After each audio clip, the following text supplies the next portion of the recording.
The price range tool answers one quick question. How big was this move in price? Instead of doing math in your head, you draw it and TradingView tells you. Here's how to use it.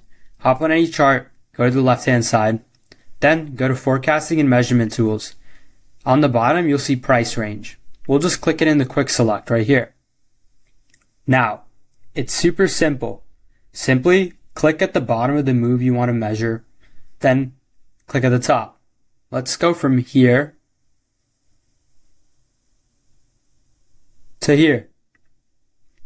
Now, look at the top.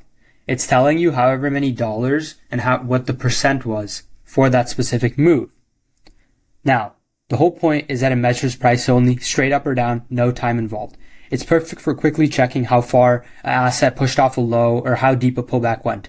Slow and simple. This is a great tool for just finding pure price distance. Have a great day, guys.